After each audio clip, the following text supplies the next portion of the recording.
al capítulo 1 y vamos a recordar un poquito lo que hemos visto hasta ahora en las dos últimas semanas. Hemos visto los versículos 13 y los versículos 14 y 15. En el versículo 13, si recordáis, estuvimos viendo cómo Santiago está diciendo a los hermanos a los que le está escribiendo que Dios no puede ser tentado por parte del mal, ni él tienta a nadie, ni él tienta a nadie. Seguramente más de un hermano, más de dos, estaban echando la culpa a Dios por la situación que estaban viviendo, se habían salido de sus casas, habían dejado sus trabajos, estaban siendo perseguidos por su fe, estaban en la dispersión, y más de uno podría haber dicho, es que Dios está permitiendo esto, ¿no?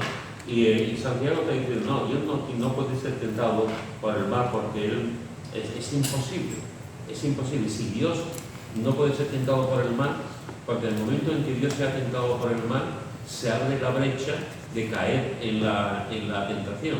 Y esa brecha nos conduce a una cosa que sería ya una biblia ficción. Sería algo realmente que no podríamos encajar. Dios no puede ser tentado.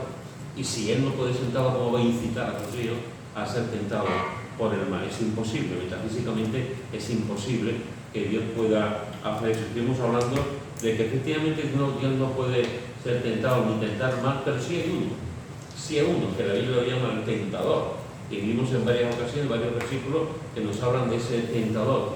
Y vimos algunos de los versículos que nos hablan acerca de la tentación y de cómo el diablo y sus demonios nos tientan. Eso fue lo que vimos en el versículo 13, y después los versículos 14 y 15, Santiago va un poquito más allá.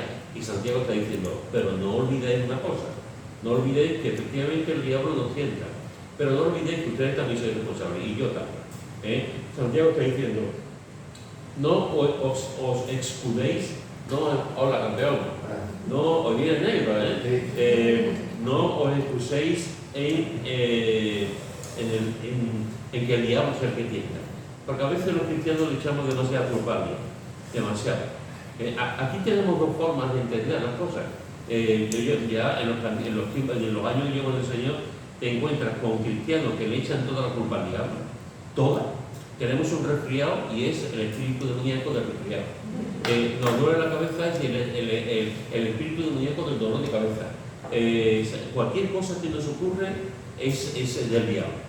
Y por otra parte, hay creyentes que nunca piensan en el diablo, que siempre piensan en algo humano, en algo que ocurre, pero nunca le echan la culpa, es algo muy humano. Y yo creo que hay un equilibrio. La Biblia yo creo que nos marca un equilibrio. Gran parte de la tentación que tenemos, gran parte de las cosas que nos pasan en la vida, por supuesto es el diablo y los demonios. Ahora, Nuria nos ha leído un texto en Efesios que es un ejemplo de lo que estamos hablando, de esa guerra espiritual. Y sería una insensatez por nuestra parte y un desconocimiento terrible de la Biblia cuando podemos decir que el diablo no tiene nada que ver con nuestra vida, porque tiene mucho que ver. De hecho, el diablo, os recuerdo, hermanos, que el apóstol Juan en el Evangelio nos dice que el diablo ha venido para destruir. Jesús ha venido para darnos vida. Él ha venido para destruir. ¿Por qué ha venido para destruir? Porque la vida que nos da Jesús es una vida abundante. Cuando conocemos a Jesús, nuestra vida cambia por completo, es una vida abundante. Esa vida abundante al diablo le rechina, pero en principio está presente. El diablo le rechina los dientes, si es que tiene dientes. Le rechina los dientes de ver realmente cómo un creyente puede vivir a la sombra del Altísimo y ser feliz y tener una cita con la eternidad a través de Cristo, ¿no? Pero cuando el diablo lo que quiere es que no creamos en Cristo, ese es su primer cometido, que nadie crea en Cristo, y el segundo cometido, si no creemos en Cristo, que seamos unos desgraciados, que no vivamos la vida victoriosa, que no vivamos la vida poderosa en Cristo, que siempre tengamos problemas, que siempre tengamos dificultades, que no vivamos la vida abundante. Por otra parte, como he dicho antes, hay creyentes, más de lo que pensamos, que nunca piensan en el diablo y que siempre es cuestión de nosotros, ¿no? Entonces hay que buscar el equilibrio. La Biblia nos habla del diablo y la Biblia también nos habla que gran parte de las cosas que hacemos es debido a nuestro pecado. No vamos ahora a echarle toda la culpa al gato que se sube del árbol, que yo tengo también mi cuota de pecado, y que gran parte de las cosas que me ocurren son por mis malas decisiones, por mi mal criterio, por mis pecados, etcétera, etcétera. Y eso es lo que está haciendo Santiago. Santiago habla de estas dos cosas para centrar bien el tema. Para centrar teológicamente tenemos un enemigo, pero teológicamente también tenemos otro enemigo en nuestro interior. En nuestro interior siempre yo siempre digo que hay un monstruo, y si le damos de comer a ese monstruo, sale. Por lo tanto, Santiago dice que somos también responsables de nuestras acciones.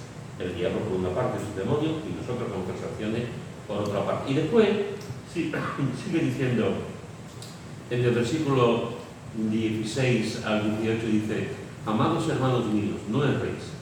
Toda buena dádiva y todo don perfecto desciende de lo alto, del Padre de las luces, en el cual no hay mudanza ni sombra de variación.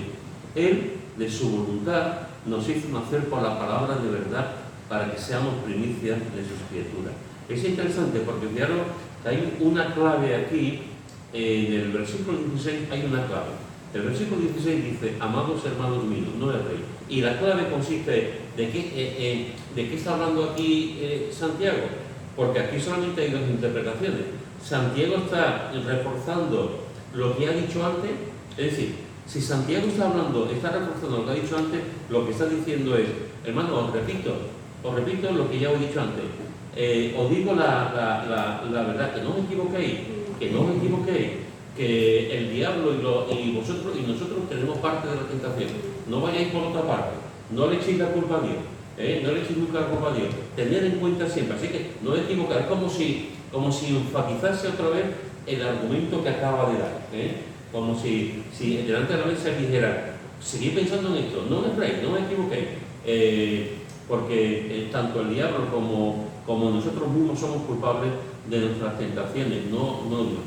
Si es así, si este texto pertenece a eso es lo que está reforzando, es lo que está diciendo. Ahora, ese texto también se puede interpretar como que está hablando de lo siguiente, del versículo 17 y 18, en el sentido de que, amados hermanos míos, no erréis, no os confundáis nunca, Dios siempre es bueno, Dios siempre es bueno, Dios siempre es luz, Dios siempre no hay sombra de variación, y Él siempre hace lo correcto. Es decir, depende de donde pongamos este texto, o se refuerza lo que acaba de decir, o está hablando de lo que acaba después de lo que va a escribir, hablando de Dios, de la bondad, de la dádiva de Dios, de lo bueno de Dios, ¿no?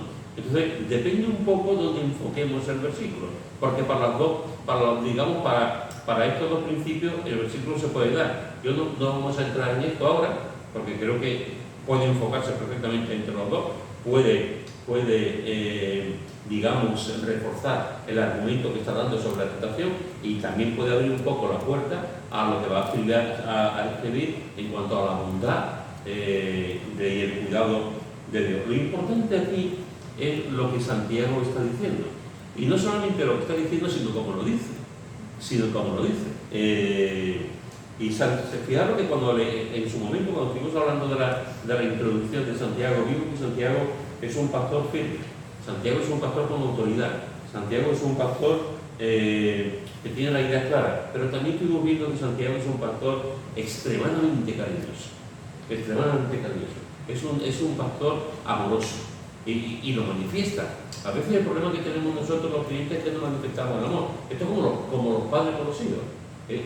Para mí es algo terrible, como que un padre no exprese el amor a sus hijos. Me resulta sorprendente ver que hay hijos que dicen: yo jamás he visto a mi padre ni madre darse un beso. A mí mi padre nunca me ha dado un beso, mi madre a mí nunca me ha abrazado, nunca me han dicho me siento orgulloso de ti. No, eso no lo he entendido nunca, y me moriré sin entenderlo. ¿Cómo no se puede dar palabras de amor, de afirmación, de cariño, de ternura, de abrazo, besos a los hijos? Pero Santiago es un hombre que no tiene ningún problema en expresar su cariño y en decir las cosas. Es un pastor que realmente es firme, tiene la idea clara, pero también es muy cariñoso. Combina la exhortación, la enseñanza con la ternura, y eso es muy difícil, combinar la exhortación, la enseñanza, la predicación, incluso la disciplina con la ternura es muy, muy difícil, pero Santiago lo hace. Y fijaros que Santiago dice: amados, y comienza diciéndole a estos hermanos, por si tenéis algún tipo de duda, amados. Es decir, Santiago los está amando profundamente, profundamente. Aunque tiene que decirle, y a lo largo de la carta se lo dice, aunque tiene que decirle ciertas cosas que son realmente, digamos, que no son fáciles de decir, precisamente porque los ama se lo tiene que decir. Este es un problema que tenemos nosotros. Nosotros caemos a lo contrario. Nosotros decimos, tengo un problema con tal hermano. Y si yo hablo con ese hermano, el problema va a aumentar. Solución, no hablo con ese hermano. Con lo cual nos estamos engañando nosotros mismos. Porque lo que tenemos que hacer es hablar con este hermano para ponerla, es lo que nos enseña Jesús, es lo que nos enseña la Biblia. Pero nosotros lo hacemos al contrario. Nosotros levantamos la alfombra, metemos la suciedad, ponemos la alfombra otra vez y así pensamos que tiene la relación mala con los hermanos se puede quitar. No, precisamente no. Si tenemos un problema con los hermanos, nuestra responsabilidad, porque amamos a los hermanos, esa es la diferencia, porque amamos a los hermanos, nuestra responsabilidad es tener una buena relación con ellos y decirlo, que es lo que está diciendo, lo que está haciendo Santiago, y expresa esa forma de hablar. No es la primera vez que lo va a decir. En el versículo 19 dice, por esto, mis amados hermanos, todo hombre sea pronto para oír, tardo para hablar, tardo para irse, y vuelve a esa fórmula, mis amados hermanos. A lo largo de la carta, como vimos en su momento, hay un montón de veces que dice hermanos míos, hermanos míos, hermanos míos, hermanos, lo vimos en su momento y lo seguiremos viendo. Hay un montón de veces que habla de hermanos, pero en estos dos versículos, el versículo 16 y el versículo 19, en tan poco tiempo él dice mis amados hermanos, mis amados hermanos. Y aquí está hablando de hermanos y lo califica de amados, Si vamos a Primera de Juan, en el capítulo 3, versículo 2, Primera de Juan, capítulo 3, y lo tiene. Primera de Juan, capítulo 3, versículo 2. Amados, ahora somos hijos de Dios, y aún no se ha manifestado lo que hemos de ser, pero sabemos que cuando Él se manifieste, seremos semejantes a Él, porque le veremos tal como Él es. Muy bien. Capítulo 4, versículo 1. ¿Qué lo tiene? Amados, no crean en todo espíritu, sino probad los espíritus que son de Dios, porque muchos falsos profetas han salido por el mundo. Muy bien, versículo 7 de este capítulo 4. Amados hermanos, unos a otros, porque el amor es de Dios. Todo aquel que ama es nacido de Dios y conoce a Dios. Y versículo 11 del capítulo 4 que dice, amados, si Dios nos ha amado así, debemos también nosotros amarnos unos a otros. ¿Qué os parece? Tanto Santiago, que la carta que está escribiendo le dice amado, y Juan, en la primera carta, menciona en repetidas ocasiones esta palabra, amado. Después lo concreta en cosas muy así, ¿no? Y todo tiene su explicación, dice amado, un poco y le habla, ¿no? Pero en estos 4 versículos se refiere a los hermanos que están dirigiéndose en la carta como amados. ¿Qué significa esto para nosotros? En pleno siglo XXI, leyendo lo que estamos leyendo, ¿qué significa hablar? Porque no está hablando de la familia carnal, está hablando de la familia espiritual y está diciendo que son amados. ¿Eso qué significa para nosotros? ¿O qué debe significar? La forma que tenía de declararle el amor que sentía por ellos, pienso yo. La forma de declarar el amor que sentía por ellos, efectivamente. Muy bien. Juan lo dice en el verso siguiente. No me entero. Que Juan lo dice en el verso siguiente. Dios es amor. Y eso es lo que le está diciendo a ellos. Le amemos porque Dios es amor. El verso siguiente, el que no ama no ha conocido a Dios, porque Dios es amor. Bueno, hablar de la relación supongo que deberíamos de tener entre nosotros, ¿no? De afectiva entre nosotros, ¿no? De cómo debería de ser. Desafortunadamente no es, pero que debería de ser en todas las iglesias, ¿no? El hablarnos con ese amor, ¿no? Entre nosotros. Porque, Sí, claro, yo creo que yo no puedo decir amado Fernando, no, Yo creo que se lo puedo demostrar el amor de otra forma, ¿no? O amada Susana, ¿no? Es una forma que tenían ellos de expresar el amor, pienso yo, ¿no? Hoy en día no lo veo yo normal que hablemos así, ¿no? ¿Pero por qué? Porque no sé, no es habitual. Porque no estamos acostumbrados. No estamos acostumbrados. Los extranjeros dicen que nosotros somos muy Cariñoso. demasiado tocantes, ¿no? Que nos tocamos más que nos hablamos. Sí, sobre todo al saludar no conocemos a la otra parte, hola, ¿qué tal? Y ya vamos con el beso, incluso algunas mujeres no están acostumbradas a que... Pero yo creo que el cristiano debería de ser un poquito más... No estamos acostumbrados, pero que todos acostumbrarse, ¿eh?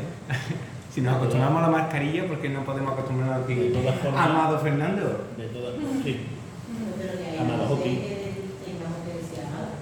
Debemos darlo el Pero, amor, ¿no? de todas formas, hay que entender... Amada Chari, no me lleve la contraria, Amada Chari. Yo estoy leyendo y digo, no lo dice. Pero de todas formas hay que entender también porque en el capítulo 2, el versículo 1, de otros sitios más, empieza, hijos míos. Él habla desde la perspectiva de padre. Cariño. Y entonces el cariño ese que se le tiene a los hijos, porque se está refiriendo a sus hijos espirituales, por llamarlo de alguna manera, que son amados.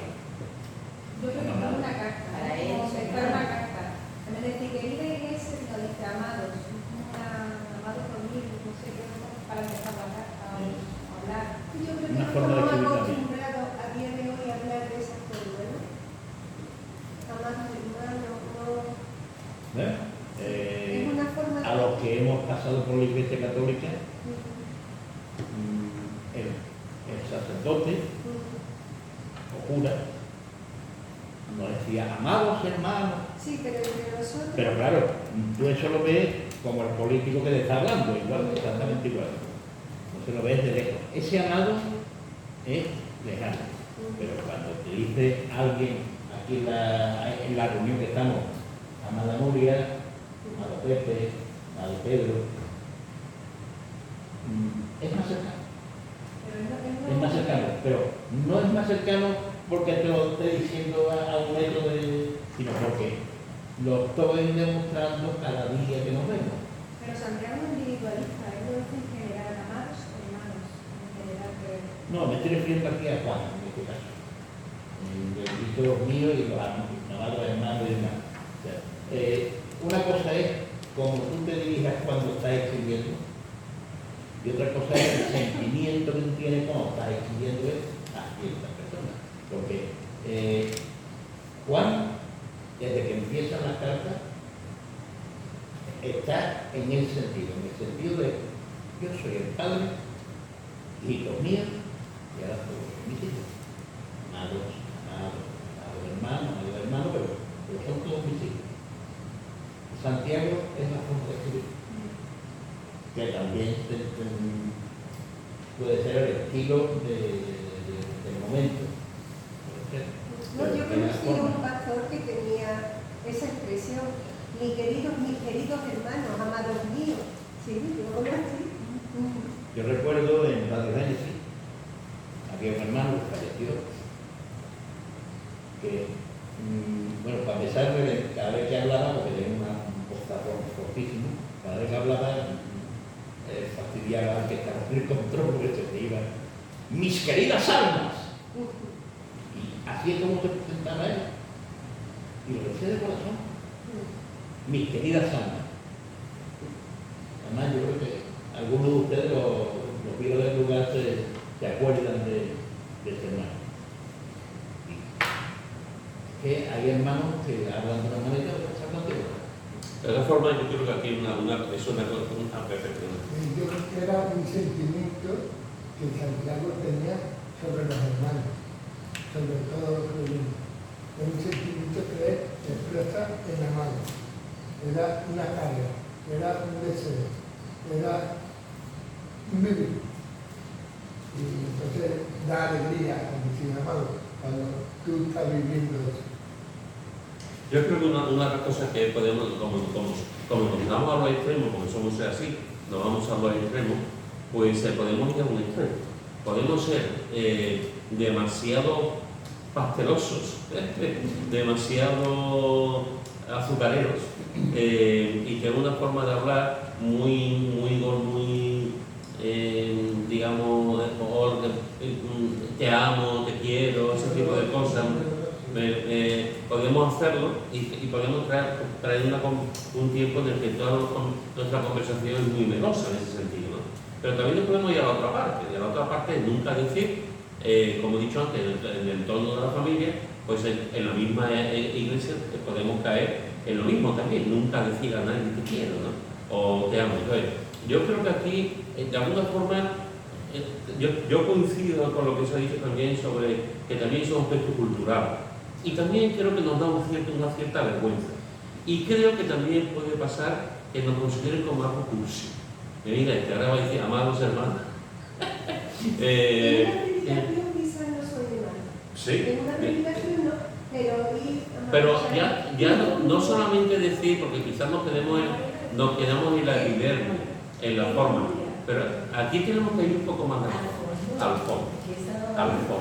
Porque no es que tengamos que decirnos amado o amada, no tengamos que por cierto se repite mucho.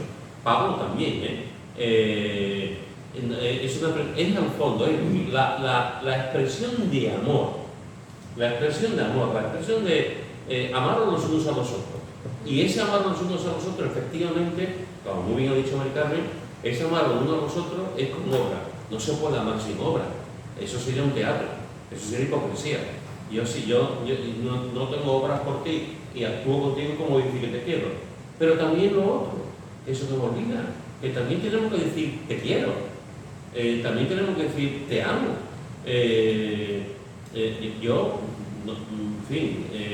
A lo mejor yo no debería dar ejemplo, pero yo os aseguro que más de uno, y más de dos, y más de tres me han dado las gracias en momentos de su vida porque les he dicho te quiero. Y les anima, porque tampoco es normal que alguien vaya y un pastor vaya, te quiero, ¿no? O sea, pero yo creo que tenemos que acostumbrarnos al fondo y decirle a una persona, te quiero. A lo mejor nos da un poco, por esto de la cultura o tal, nos da un poco de decir, te amo, parece que son dos cosas diferentes. De hecho, si nos vamos al griego, la palabra no tiene, pero el sinónimo está ahí. O sea, te quiero, ¿no? O te amo, ¿no? Parece decirlo a los hermanos. En fin, es el fondo también. Lo que Santiago y Juan están diciendo es, no nos quedemos a partir de ahora en nuestra vida nos vamos a llamar amados hermanos. No, lo que estoy diciendo es que quizás tenemos que ser un poco más exuberantes en el amor. Quizás tengamos que ser un poquito más sabios. Quizás tengamos que ser un poquito, si tenemos ganas de decirle te quiero, decírselo, te quiero, te amo. ¿Por qué no? Porque realmente yo no estoy hablando de hacer un paripé, no estoy hablando de hacer un teatro, no estoy hablando de decir las cosas para que después te lo digan a ti, no estoy diciendo eso. Lo que estoy diciendo es que si vemos a una persona que a nosotros le damos importancia, y para nosotros es importante, ¿por qué no vamos a decirle te amo o te quiero? ¿Por qué no? De todas formas, el verbo amar está muy manipulado, está muy mal llevado. Pero también es cierto de que es una carta lo que estamos escribiendo. Judas, en el versículo 3, dice, amados por la gran solicitud que tenía de escribiros.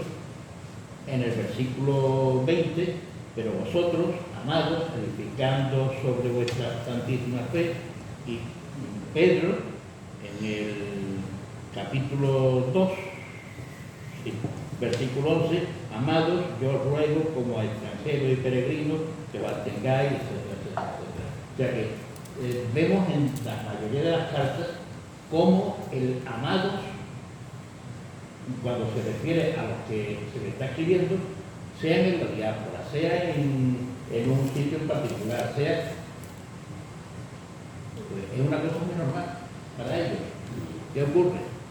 Que ahora cuando hablamos de amor, empezamos a confundirlo con otras cosas. Y yo decirte a ti, Pedro, te amo. Puede ser que nos miren como gay. Es lo menos que puede ser. No, grande, hermano, salgan las cosas. Es lo mínimo. Por ahí igual Nuria, por ejemplo, Nuria te amo, pueden pensar de que, bueno, de que yo quiero una relación con...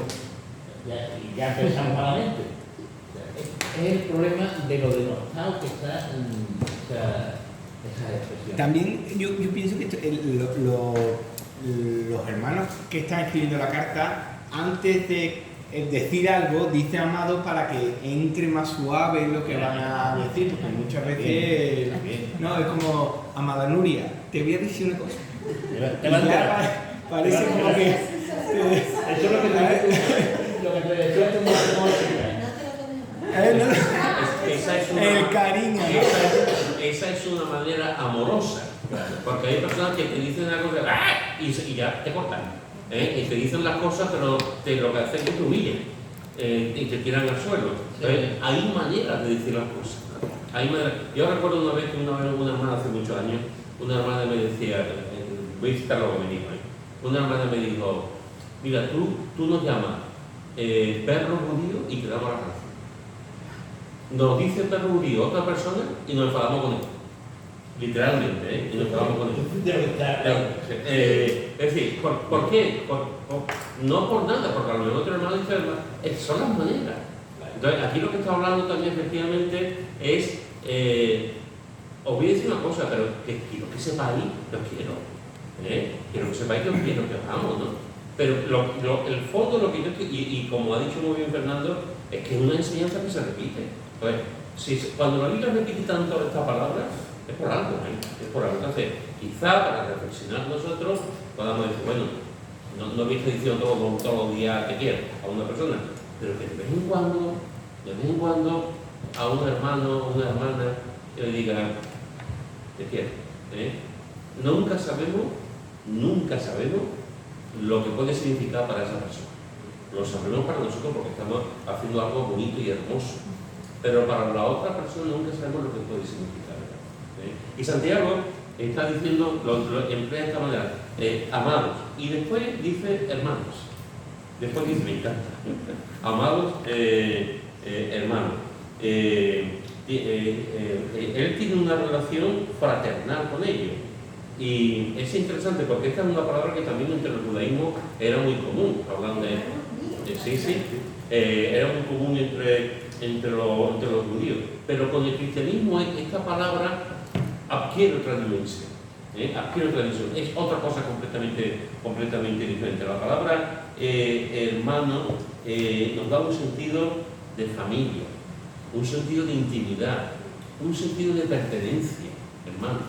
Yo no olvidaré nunca una hermana, ha pasado muchas veces, pero el ejemplo que se me viene ahora, una hermana en Ucrania que tristemente el marido la dejó, con 2 hijos, y se tuvieron que divorciar, no fue por ella, sino porque el marido se fue. Y se divorciaron. Pues nunca olvidaré cómo ella en repetidas ocasiones decía, la Iglesia me ha apoyado más en mi propia familia. La Iglesia me ha apoyado más, la Iglesia ha estado más conmigo, me ha llamado, me ha ayudado, me han hecho comida, han orado por mí, me han animado a estar con mis hijos, más que en mi propia familia. Entonces, cuando tú estás en una iglesia y tú ves que esto, que he puesto este ejemplo, pues se puede poner 1000 ejemplos, ¿no? De personas que están en el hospital y todos los días reciben visitas de hermanos de la iglesia, y a lo mejor de su propia familia no lo reciben, ¿no? O cosas de ese tipo. Entonces, cuando hablamos, esa dimensión que adquiere con el cristianismo la palabra hermano, con el judaísmo no lo había. O sea, ese sentido de familia, de intimidad, de pertenencia a un grupo, eso es algo maravilloso, porque somos hermanos. Somos hijos de un mismo padre. Somos hijos de un mismo padre, pertenecemos a la misma familia, nos dice Efesios también. Y tenemos al hermano mayor, por decirlo de una forma, que es Jesús también, ¿no? Entonces, fijaros que tenemos una relación de hermanos, somos hermanos. Mira lo que dice en Romanos, en el capítulo 14, Romanos capítulo 14, versículo 21. Romanos capítulo 14, versículo 21. ¿Quién lo tiene? Bueno es no comer carne, ni beber vino, ni nada en que tu hermano tropiece, o se ofenda, o se debilite. Muy bien. ¿Qué vemos aquí? ¿Qué aprendemos aquí? Que no sirvamos de tropiezo a los hermanos que no pueden beber o comer lo que nosotros podemos, para que no se ofenda o para que no se desanime. Así es. ¿Qué más? ¿Alguien más? Bueno, eso, que no, el que haga caer a uno de estos muy pequeños, más le vale. Entonces, yo en su momento, incluso no sé si viene al caso, pero en su momento yo vi bien el pan y el vino, quitar el vino con alcohol. No sé si era en Nueva Vida o era en nuestra iglesia antigua, teníamos dos partes, una con alcohol y otra sin alcohol, para los que habían tenido problemas con el alcohol. Pero claro, estaba el alcohol ahí. Y yo pensaba, digo, en este momento tan solemne y tan poner en tentación a una persona que no sé si me estoy explicando, Sí, ¿no? me pasa muchas iglesias. Sí, claro. Entonces, yo en su momento vi bien, por este precisamente versículo, el decir, oye, yo no tengo problema. Incluso si supiésemos que a algún hermano le afecta ver un botellín, oye, pues es que no se ponen botellines, pero ni de sin alcohol, es que nada, es que es absurdo, ¿no? Para no hacerle tropezar. Yo creo que van por ahí los tiros. Sí, totalmente. Y de hecho el contexto nos habla de eso. Pero fijaros que aquí la importancia que lo que dice el apóstol Pablo, inspirado por el Espíritu Santo, es tu hermano. Porque aquí se puede decir, vamos a ver, aquí dice tú, voy a preparar una comida, vamos a preparar una comida de la iglesia. Y yo voy a sentar la de Maricarmen, mi mujer, y voy a sentar la de Maricarmen. Y yo digo, a mí me gusta la aceituna. Ya sabía, ¿Por qué no voy a poner la aceituna? Pues sí, pues voy a poner la aceituna, ¿por qué no voy a poner la aceituna? Si me gusta la aceituna, pues Más me como yo. más me como yo, que madure, que crezca, entonces yo puedo decir, pero a Maricarmen la voy a fastidiar, porque ella no es que no puede la criatura, o la hará con los huevos, ¿no? Entonces, o Charlie con las gambas, ¿no? Entonces, y otra persona, como te he dicho, con las bebidas. Aquí lo que está en juego, hermano, es cuidar al hermano. Si yo sé que por mi forma de vestir, por mi conducta, por algo que yo, por la comida, por cosas, voy a hacer que mi hermano tropiece, que se debilite, que se ofenda, yo no lo hago. Ese es el principio. Y lo que recalca es el amor que hay que tener al hermano para hacer eso. Eso significa que dejo mi egoísmo, dejo lo que yo quiero hacer, que no tiene por qué ser malo. ¿Es malo que yo coma una aceituna? No. Pero a esta hermana que está a mi lado la quiero fastidiar. Entonces, entonces tenemos que tener cuidado con esas cosas. Y esas cosas se llevan, o las podemos llevar al infinito. Guardar días de fiesta, si vamos a la feria, no vamos a la feria, si vamos a la playa, no vamos a la playa, si la mujer tiene que tener bikini, no tiene que tener bañador, o sea, lo podemos llevar al infinito, pero el principio es el mismo, cuidar de tu hermano, porque es mi hermano, y los hermanos se cuidan, los hermanos se apoyan, los hermanos se aman, los hermanos se perdonan. Se pelean también, pero se perdonan y siguen adelante. Así que fijaros que una de las cosas como hermano es cuidar al hermano en todo lo que hace. Primera Pedro capítulo 2, versículo 17.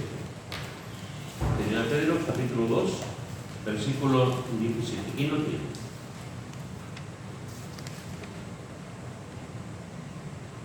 Y se honrar a todos, amados hermanos. encanta. Honrar a todos, honrar al rey, temer a Dios y amar a los hermanos. Esto vuelvo también a decirlo, por si nos cabe alguna duda. Esto es un mandato, esto es un imperativo, esto es una orden. Una orden. El otro no. El otro no. El otro no era imperativo, el otro era El deseo. una recomendación. El hecho, ¿no? De decir, cuidado con eso, ¿no? Pero aquí sí que lo que hace Pedro realmente es recoger la enseñanza de su maestro, porque Jesús lo dijo por aquí y por así, amarnos los unos a vosotros como yo os amo. Amarnos los unos a vosotros como, porque yo os he dado ejemplo, etcétera, etcétera, ¿no? Entonces, Pedro, como buen discípulo, lo que hace es repetir la orden del Señor, amar a los hermanos. Vamos otra vez a Primera de Juan, capítulo 4, Primera de Juan, capítulo 4, versículo 20 y 21. Primera de Juan, capítulo 4, versículo 20 y 21. ¿Quién lo tiene? Si alguno dice yo amo a Dios y aborrece a su hermano, es mentiroso.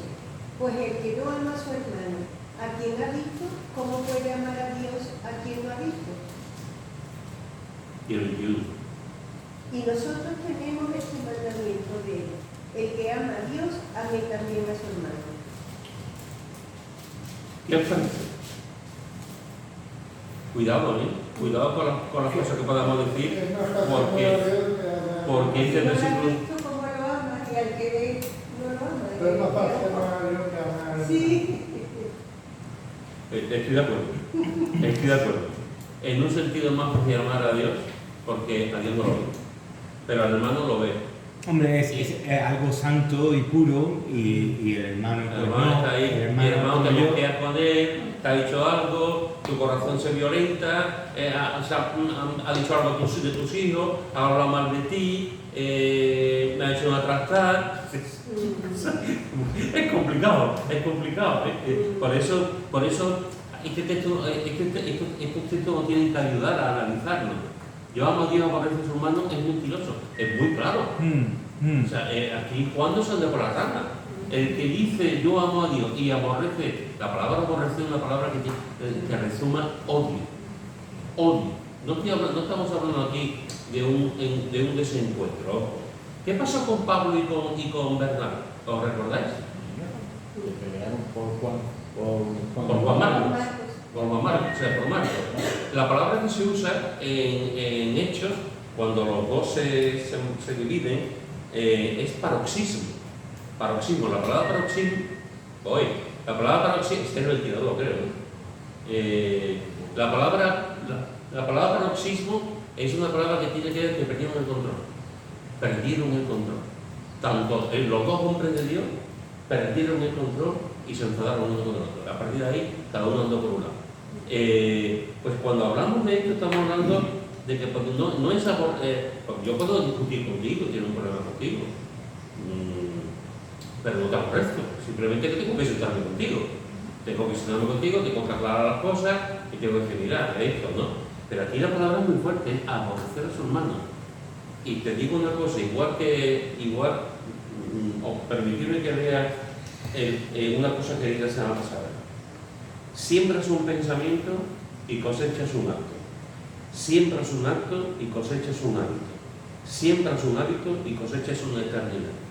¿Puedes repetirlo otra vez, Pedro, por favor? Siembras un pensamiento y cosechas un acto. Siembras un acto y cosechas un hábito. Siembras un hábito y cosechas una eternidad. La voy a poner en el grupo también. Pues con esto pasa lo mismo. Y está en el vídeo. Con el hermano pasa, tengo un problema con un hermano. Ese problema con tu hermano no se resuelve. Y ese problema se convierte en un garbanzo. Pero con el paso del tiempo ese problema sigue aumentando. Y ahora se convierte en una bola de nieve.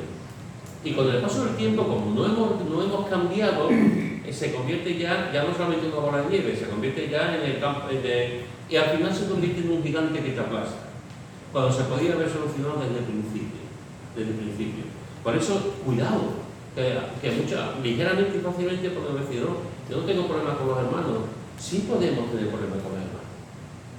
Sí podemos tener problemas con los hermanos. Y a lo mejor nos vemos en la misma iglesia, y estamos sentados en la misma silla, en el mismo banco y tal, pero podemos tener problemas con los hermanos. Por eso es importante lo que estás diciendo, ese orgullo, que no llega al aborrecimiento, que lo paremos.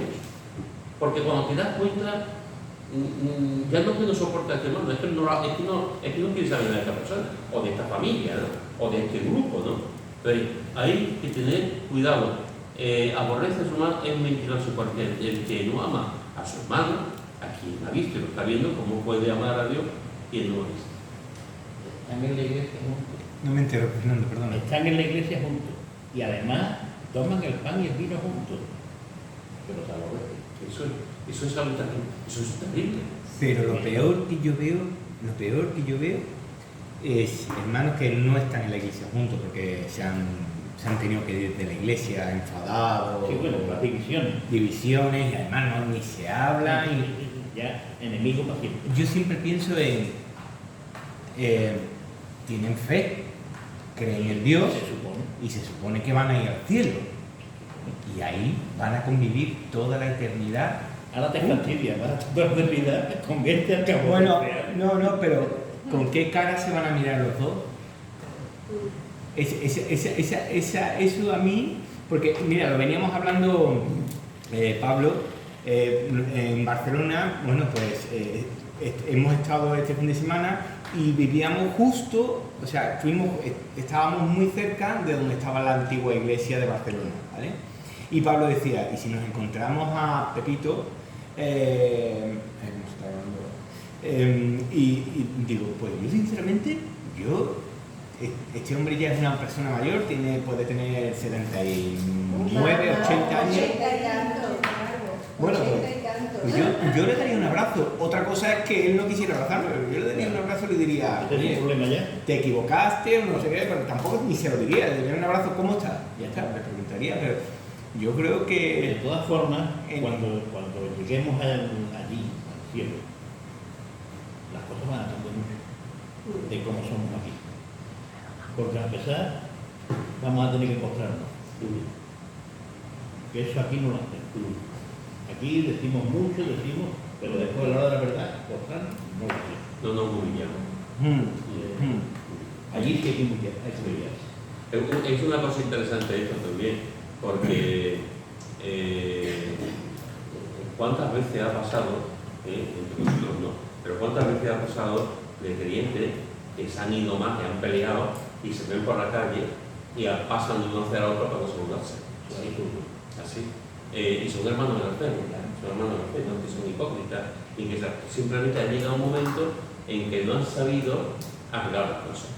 No han sabido arreglar las cosas. Entonces entra ya el orgullo, entra ya las heridas, el daño, etc. ¿no? El no quiere hablar, etc. ¿no? Por eso es importante que tengamos cuidado con eso.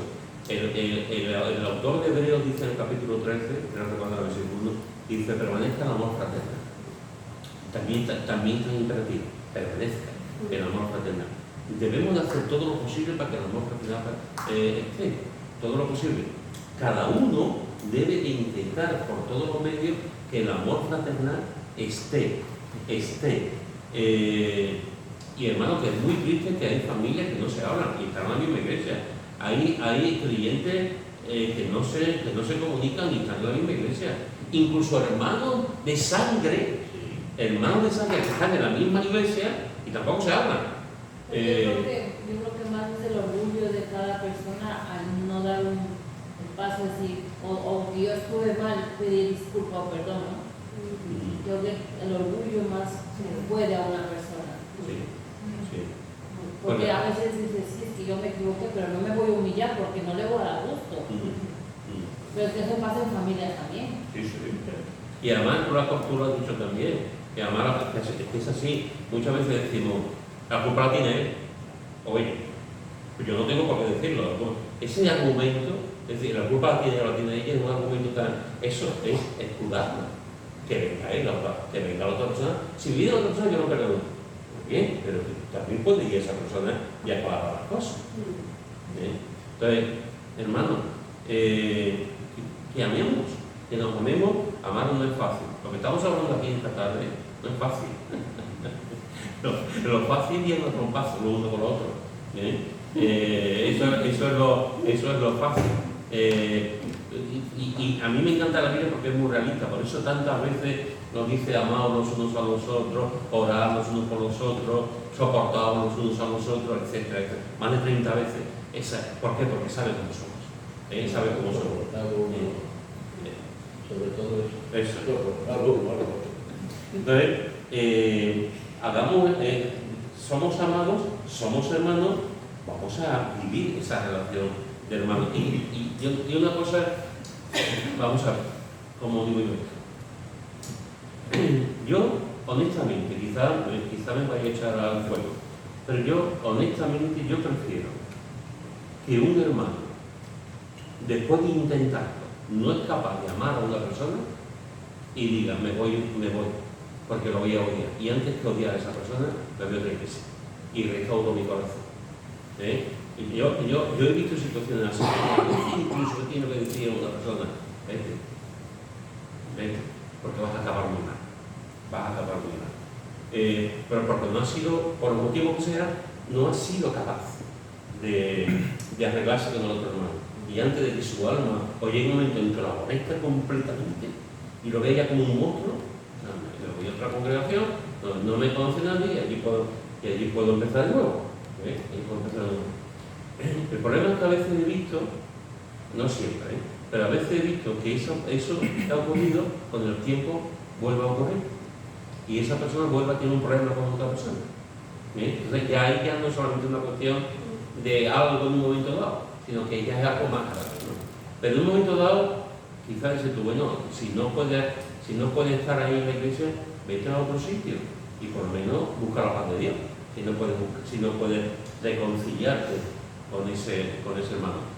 Pero yo estoy convencido, yo creo que si hay un momento en que tengo un problema con mi hermano, la Biblia nos dice, ve a este hermano. No esperes que este hermano vaya a ti, ese maldito orgullo que tenemos, sino que... La realidad no lo enseñó para eso. Si tienes una argumento ve. Y que vaya Así que fijaros, hermanos, que Santiago dice amados. Y Santiago dice hermanos. Y después dice míos. Me encanta, amados, hermanos, míos. ¿Qué os dice la palabra míos? Aparte de Gollum. ¿Qué os dice de Gollum? Mío. Es un chiste más, Yo mío. Propiedad, pertenencia. algo más cercano. Sí. más Mi hermano, más hermano íntimo. mío, sí. Por ejemplo, yo Lo mío tengo es lo más mis íntimo. niños, ¿no? Mis niños, y son mis 4 sobrinos. Y yo mis niños, no digo mis sobrinos. Porque tiene un sentimiento, tiene un amor, Especial. tiene una relación, Especial. tiene una comunicación, tiene mucho con ellos, más que con nosotros. Una de las cosas más bonitas que puede haber es cuando, sin entrar en el orgullo, pero mostramos tú hablas de tu iglesia. Yo me he encontrado con creyentes que hablan de su iglesia, mi iglesia como un pecador, mi iglesia. Y sin embargo, te encuentras con otros creyentes que dicen, mi iglesia es un grande. Mi iglesia es una brilla, mi iglesia es una bendición. Y tú notas la diferencia cuando alguien te habla de su iglesia. Mi iglesia, ay, nada que hay murmuraciones, pero él sigue, esa persona sigue. Pero cuando encuentras a alguien que te dice mi iglesia, o encuentras a alguien que te dice, pues tú conoces a fulanito, sí, va a mi iglesia. Yo también, qué mujer de Dios, qué hombre de Dios, o qué joven, ¿no? Es una maravilla. Eso te dice, te da, ¿verdad? Porque eso tiene que ser. Entonces, cuando estamos unos con otros, que dice, esa pertenencia, porque somos de una familia, y nos pertenecemos. Dice el apóstol Pablo, también en Romanos, y en Corintios, y en otras, que somos miembros los unos de los otros, que somos miembros los unos de los otros. Por lo cual hay un sentido de pertenencia, de unidad, de amor, eso no se puede romper, porque nos pertenecemos, hermano. Y déjame decírtelo así, tu problema es mi problema, y tu alegría es mi alegría. También lo dice, gozad por los que se gozan, llorad por los que lloran. Entonces, ese sentido de que no, tú vas a la iglesia, sí, pero la iglesia yo voy los domingos, nada más. No, pertenencia, mi familia. Que los hermanos que se juntan en la iglesia es mi familia. Uf, es mi familia. Y lo que te pasa a ti me pasa. Incluso me da las moscas, igual. Este no la creyó. Así que fijaros, tenemos un sentido de propiedad también. Y después dice, no erréis. Amados hermanos míos, está aquí todo perfecto. Es una forma de hablar tan hermosa, tan así, y después dice, no erréis. No erréis. No pequéis. No pequéis, no os equivoquéis. La palabra griega que aquí se traduce como errar, en el griego es planao, y tal como lo leo, planao, y significa guiar por mal camino, extraviar. Guiar por mal camino, es decir, hermanos, no os guiéis por mal camino, no os extraviéis de donde estáis, no cojáis otro sitio, sino seguir en los caminos del Señor. No tomar decisiones incorrectas, no ir por sitios apartados, no os perdáis. Esta versión dice, no os dejéis engañar, mis queridos. Sí. hermanos. No os dejéis guiar por un mal camino, extraviar, dejar engañar, etcétera, etcétera. Cuidado, cuidado. Es interesante porque quiero que la Biblia nos llama la atención en varias ocasiones a esto, a no errar. 1 Corintios, capítulo 6, 1 Corintios, capítulo 6, versículo 9 al 11. 1 Corintios, capítulo 6, versículo 9 al 11. Aquí lo tienes.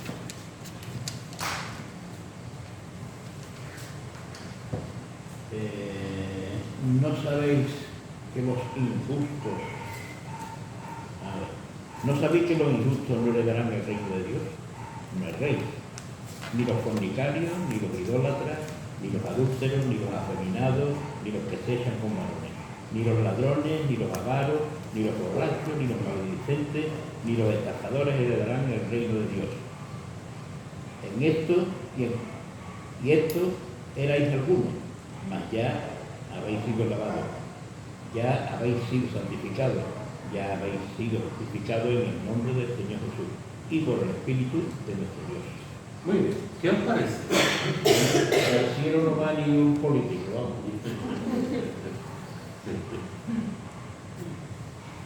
No, ni los estafadores dicen. Y esto erais algunos. Es interesante porque vieron que este capítulo 6 sería, si lo... ¿Estás mala?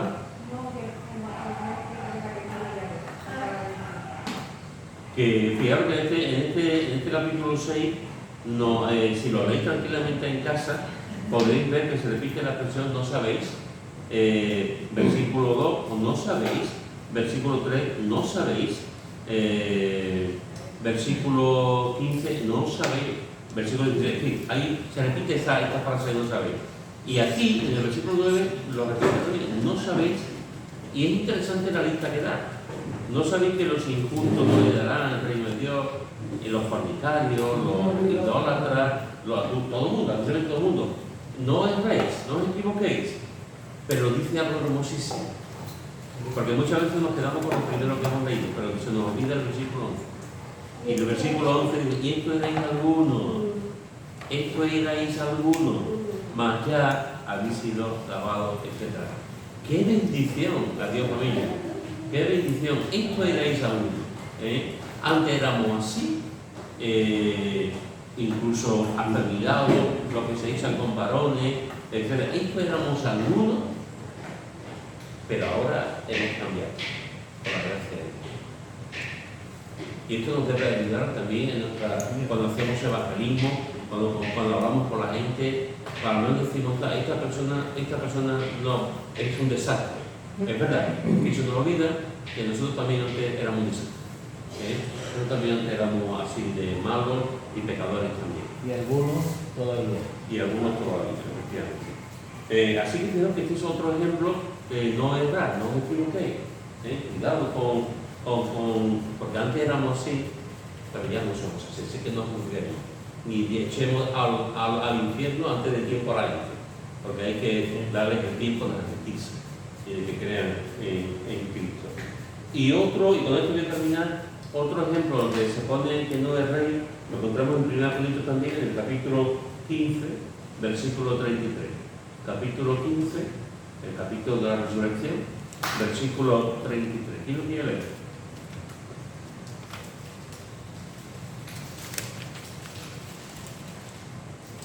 No erréis, las malas conversaciones corrompen las buenas costumbres.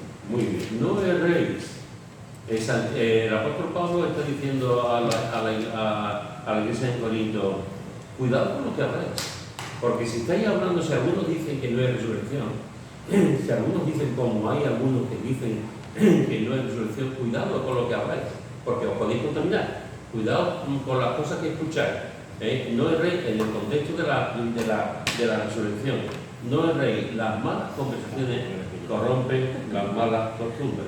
Es lo que está diciendo Pablo. Y Pablo es interesante, Pablo está citando aquí a un escritor. Esta frase, no erréis, las malas conversaciones corrompen las buenas costumbres, es de Menandro, que era un escritor pagano. Pablo cita en varias ocasiones a escritores paganos. Y lo cita para bien, con esa frase lo contextualiza, ¿no? Como está escrito normalmente, en Hechos de los Apóstoles también ocurre. Después, sí. Y ocurre en varias ocasiones, Entonces, aquí está citando a Menandro, este escritor, para decirle a la iglesia de Corinto, cuidado con las conversaciones. Cuidado con las conversaciones.